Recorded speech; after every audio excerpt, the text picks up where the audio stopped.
fa le miarabantsika rehetra indray ao anatin'izao fampaherezana manokana izao. Andehantsika hanondrika ny lohantsika ho amin'ny vavaka. Jehovah Tompo, Andriamanitray, misaotra anao izahay satria afaka miaina sy mivelona ao ambanin'ny sitraponao. Misaotra anao koa izahay satria mbola manana fotoana sy anjara avy amin'ny teninao. Koa dia sitraka indrindra Tompo malalo ny anatrehanao izao fotoana izao sy ny tenenanao amin'ny fanahinao aminay tsirairay avy. Mba hoery, tanjaka, finoana ho anay izao fampaherezana izao. Tononona amin'ny ara-tsaon'i Jesosy ny vavaka. Amen.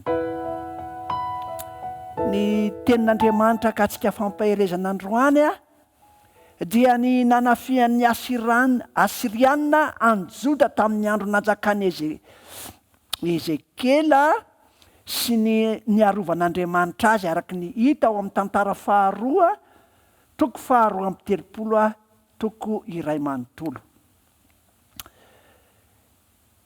I Sankeriba no mpanjakan'ny Asiria ary izao ny voatantara araka ny tenin'Andriamanitra.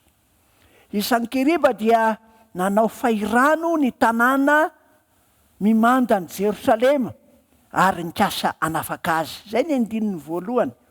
Ary rehefa afaka izany raharaha izany, raharaha marina izany dia avy Sankeriba mpanjakan'ny Asiria niditra tany Joda ary nanao fahirano ny tanàna mimanda ka nikasa hanafaka azy. Inona kosa ny toetra ny mpitarika kristianina sy ny tokony toetrako eo anoloan'ny fanafiana ataon'ilay ratsy. Raisitsika ho fahavalo sy zava-doza endriky ny fanompoana ataon'ny Satana i Sankeriba sy ny miaramilany. Andeha jerentsika kosa ny tokony ho ataoko sy ny tokony ataon'ny kristianina manoloana ny famelezana ataon'izao tontolo izao. Ary ny hitan'ny Hezekia fa tonga Sankeriba ka nikasa amelin'ny Jerosalema dia niara-nihevitra tamin'ny mpanapaka sy ny lehilahy mahery izy mba hanampina ny rano tamin'ny loharano eny ivelan'ny tanàna ary nanampina izany izy ireo. Dia nivory ny olona maro ka nanampina ny loharano rehetra sy ilay renirano mamaky eo afovoan'ny tany. Fa hoy izy, nahoana no avela hita rano be ny mpanjakan'ny Asiria raha avy? Inona koa no tofony fanapa-kevitra amin'ny fanandrify amin'izay ataoko araka izany tantara izany ankehitriny? Ny voalohany dia hoe tokony manana maso mijery isika ary tokony hiara-hevitra ny andresy ilay fahavalo. Marina fa ny fanapa-kevitra ny amin'ny fandresena ara-panahy isam-batan'olona dia an'ny tsirairay. Fa eo amin'ny mpiray fanantenana kosa sy ny mpiombona ao amin'ny Kristy dia ilaina ny fiaraha-mihevitra. Ary ny fiaraha-mihevitra dia miainga eo amin'ny mpanjaka sy ny mpanapaka sy ny lehilahy mahery. Zay. Ary ny fanapa-kevitra ny raisina dia ny anampina ny rano tamin'ny loharano. Ry havana. Lesona lehibe koa izany. Akoatra n'ilay fahaizana mivory dia ny fandraisana fanapa-kevitra mifanandrify amin'ny ny asan'ny fahavalo koa dia ilaina. Ka ny zavatra nandraisana fanapa-kevitra dia zao, nahoana no avela hita rano ny mpanjakan'ny Asiria sy ny fahavalo? Ry havana. Voalohany aza vela hita toerana ao aminao ny ratsy. Zay ny voalohany. Ary noho izay safidy izay hoe tsy avela hita fiainana ny ratsy, tsy ahita fivelomana aty anaty ilay fahavalo, dia mila fandraisana fanapa-kevitra manaraka indray dia ny hoe manampina ny loharano ary tsy avela maky ny tanàna. Engane hanampina ny irika rehetra azahoan'ny Satana miditra eo amin'ny fiainany ny lehilahy sy ny vehivavy tsirairay avy. Ngamba izany amin'ny alalan'ny fitiavam-bola, mila tapenana zany. Ngamba izany fitiavana lamaody. Ngambana izany fitiavana fiarahana maloto. Mila tapenana izany fikasana ratsy izany, ary tsy hoe tapenana fotsiny fa tsy avela maky ao afovoan'ny tany, araky ny andininy faefatra eto, andininy fahatelo. Engane tsy hamelany ratsy amaky eo amin'ny fiainanao mihitsy ianao. Aza vela hita hidika eo amin'ny fiainanao ka amaky ny ao am-ponao, amaky ny ao an-tsainao, amaky vaky eo amin'ny fonao ao ny ratsy. Zay ny fanapa-kevitra amin'ny fanandrify. Dia ny andininy fahadimy, tsy ampy ihany zay fandraisana fanapa-kevitra izay, fa izao koa ny eo amin'ny andininy fahadimy, dia nohereziny namboarina avokoa izay rava tamin'ny manta, sady nasiany tilikambo teny amboniny sy manta hafa koa teo ivelany. Dia nanamboatra anymilo tao an-tanànan'i Davida, sady nanao lefina amina pinga-betsaka izy. Zavatra maromaro ankoatran'ilay voatanisy eo amin'ny andininy fahatelo sy ny faefatra no natao eto. Dia amin'ny voalohany hoe noherezina namboarina avokoa izay rava tamin'ny manta. Ndrao lahy, kelikely ny fiaraha-mivavaka ao an-tokantrano ao, efa misy ihany ao fa somary ketraketraka, dia mila noherezina sy namboarina avokoa izay rava tamin'ny manta. Ngamba ny fifampitondrana eo amin'ny zanaka sy ny ray aman-dreny tady ho rava, dia mila namboarina, noherezina izany ry havana. Ankoatra izany ihany koa, dia hoe sady nasiany tilikambo teny amboniny ry havana. Mila mametraka toerana ho avo hiaraka amin'Andriamanitra izao sy ianao. Amboary ny fifandraisana ahitanao mitily ny fahavalo izay mandady tady animbo. Mila mametraka an'izany pakady izany ny tsirairay avy. Nasiana tilikambo.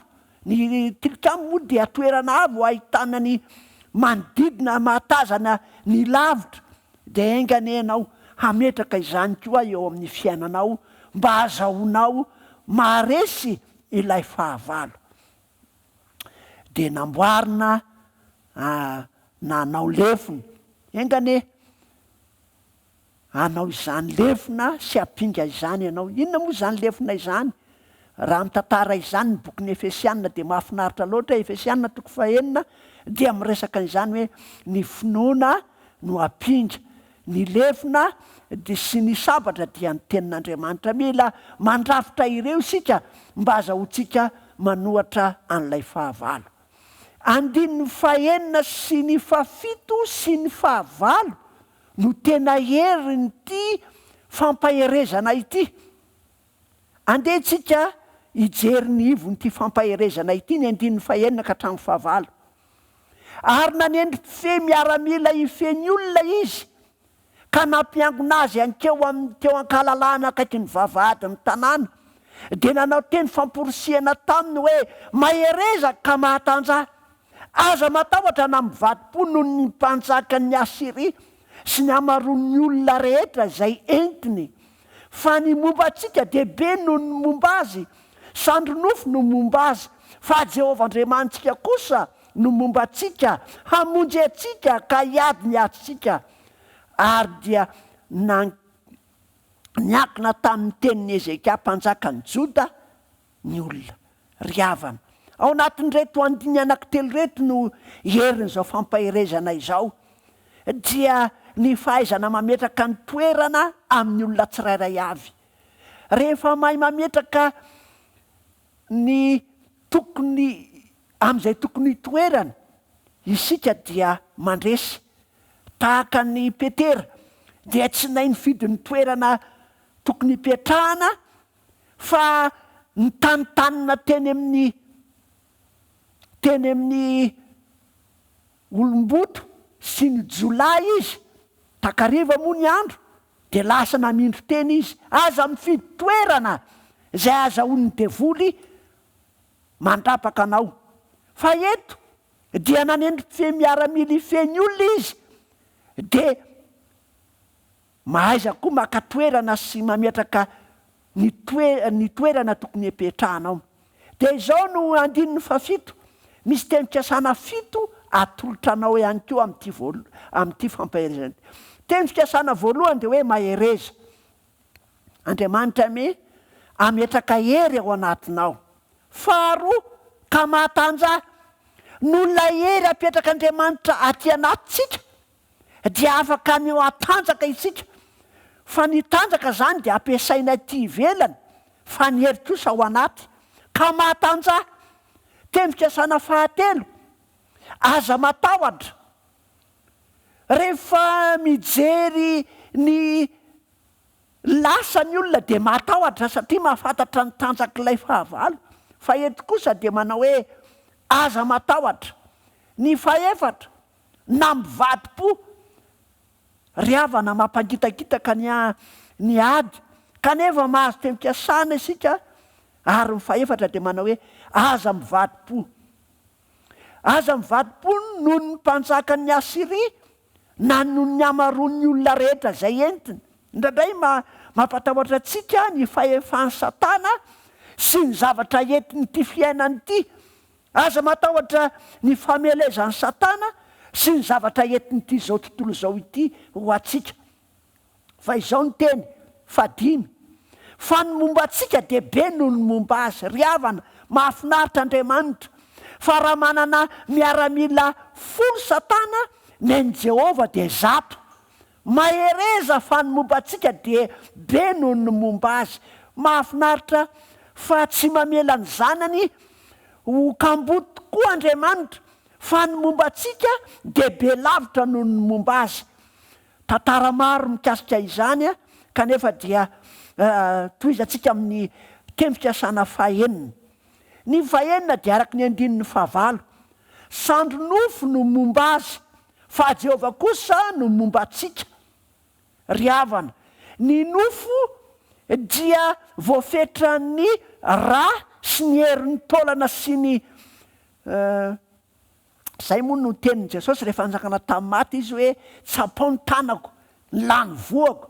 Satria ny matotoa tsy manana nofo amandrana taolana tahaka an'izao. Ary izay mihitsy ny tsahivina eto. Ny Satana zany sy ny zao tontolo zao de sandro nofo ny anterana. Fa ny antsika kosa de Jehova Andriamanitsika, ary Jehova de fanahy, ary izay mahafanahy ny Jehova mpamorona sy tompon'ny aina izay no toko lehibe ho atsika.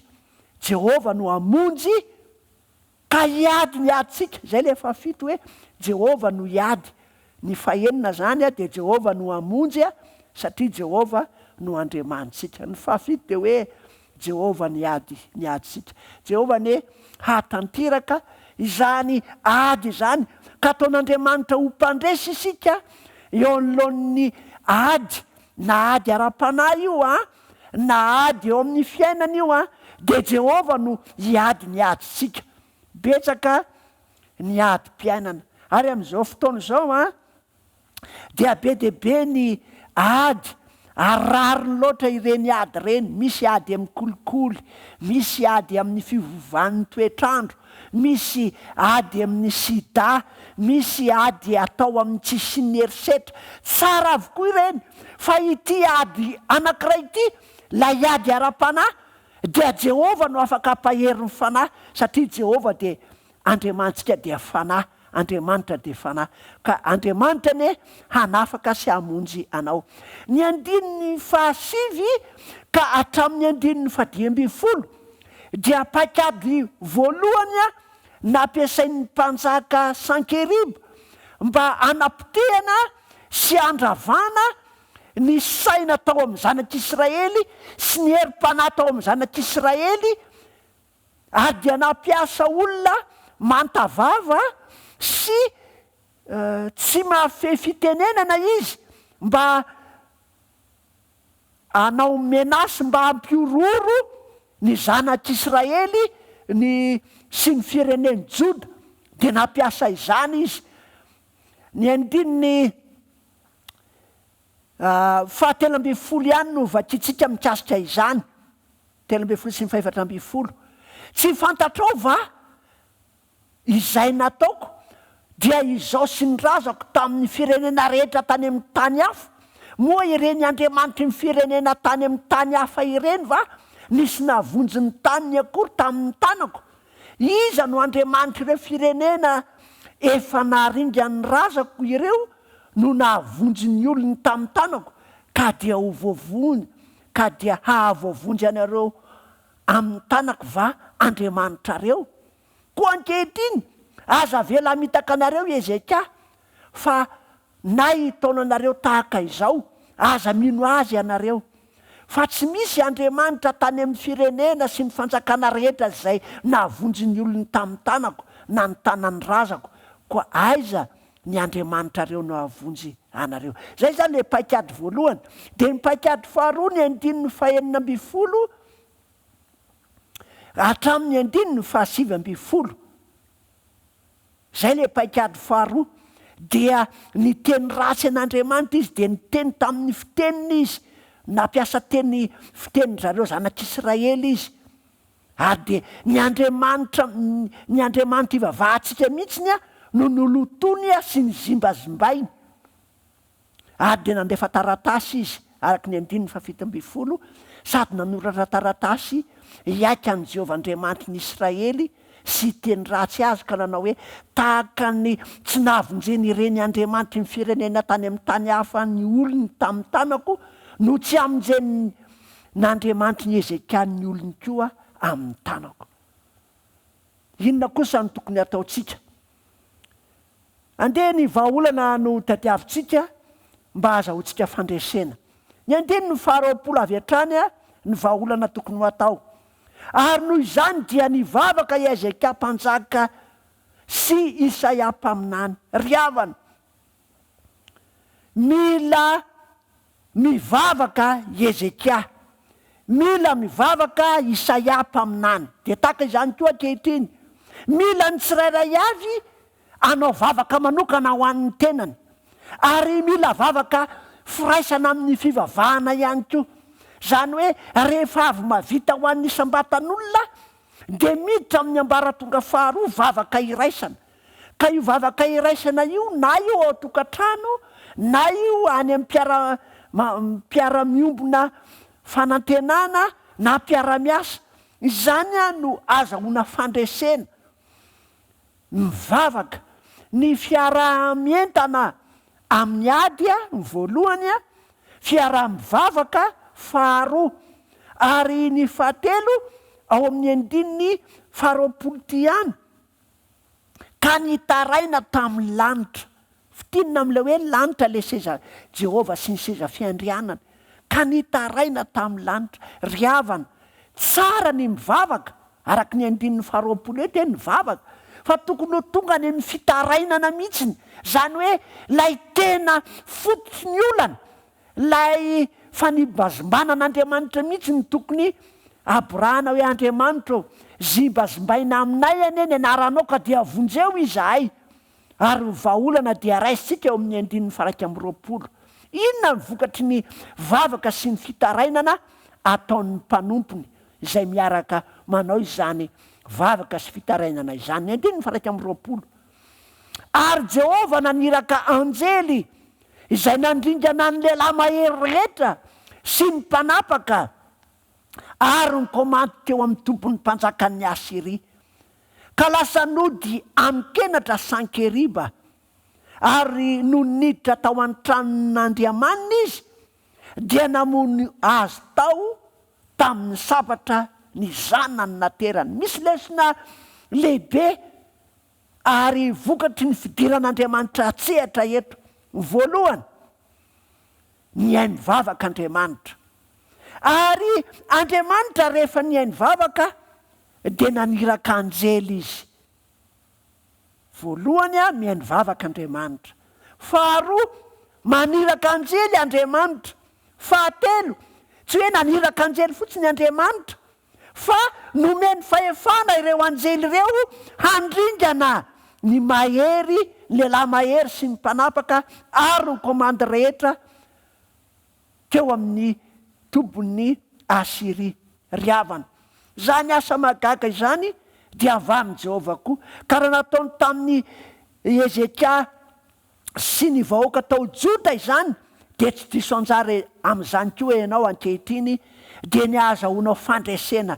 Ka dia Jehovah ne iainy ny fitarainanao, Jehovah ne haniraka ny anjeliny aminao, Jehovah ne andringana ny fahavalonao sy hamotika ny toetranao tsy mety rehetra zay ao aminao.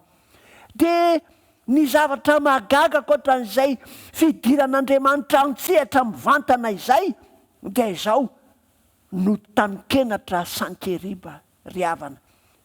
Afaka mamehenatra ny fahavalony avokoa izay miandany amin'i Jehovah. Koka ianao iandany. Ary rehefa noto tanon-kenatra izy dia izao tsy nafoy ny toetra ratsiny ity Sankeriba ity riavana. Raha andeha hody eo amin'ny toerana zay misy anao ianao, indrindra moa amin'ny lafiny fiainana hoe alohan'ny hafatesana, dia aza miverina ny fanao ratsy. Fa no niditra tao an-tranony Andriamanina izy dia namono azy tao tamin'ny sabatra ny zanany naterana riavana. Zay ankamaminao, zay ipetrahany fonao, dia iny ihany ny hafaty anao riavana. Andaotsika andositra io tranony nitehirizana nyity Andriamanitra tsy mahavonjy ity. Sady izay koa ny zanany naterany no nanatabaka lefina sabatra tamin'ity rainy ity ka dia maty izy riavana. Mety ho fahotana zay tena ankamaminao io no hafaty anao, koa dia elao sy andosiro izany. Koa lay Andriamanitra ne ampahery anao ka hampatanjaka anao, hampandresy anao. Fa tiako ilay teny fikasana mamy sady soa indrindra. Mahereza ka mahatanjah. Aza matahotra na mivadi-po noho ny mpanjakan'ny Asiria sy ny hamaroan'ny olona rehetra zay entiny. Fa ny momba antsika dia be noho ny momba azy, sandronofo no momba azy. Fa Jehovah Andriamanitsika kosa no momba antsika, hamonjy antsika ka hiady ny aditsika. Ho tanterahan'Andriamanitra amiko sy aminao ane izany. Amen. Hivavaka isika. Misaotra anao zay Andriamanitra, satria tapitrohatra ny fitiavanao anay. Mamy ny teny fikasanao ary sarobidy ny fidiranao antsehatra eo amin'ny fiainanay. Sitraka indrindra izany asam-panavotana tanterahanao izany. Ary dia aoka tompo malalo iaina amin'ny fiainana masina, ho tia vavaka, ho tia fiaraha-mivavaka aminao izahay. Aza velanao andeha amin'ny herin'ny nofo sy ny fahaizana amat-sain'olombelona izahay. Fa aoka ny herinao mahagaga sy ny fahasoavanao no anatanterahanao famonjena ao anay tsirairay avy. Koa dia hitahanay tsirairay avy ianao. Ny atom-panahinay, ny ady atrehanay eo amin'ny fiainana. Ianao Jehovah no ahatanteraka izany ady izany ho anay. Koa dia misaotra mankasitraka anao izahay. Ho avy ianao Jesosy eo, ampititra anay ny amin'ilay fiainana mandrakizay. Ka aoka dia nizao ho vonina mandrakariva amin'izany fitsenana be voninahitra anao izany izay tsirairay avy. Tononona amin'ny ratsonao izany vavaka izany. Amen. Amen.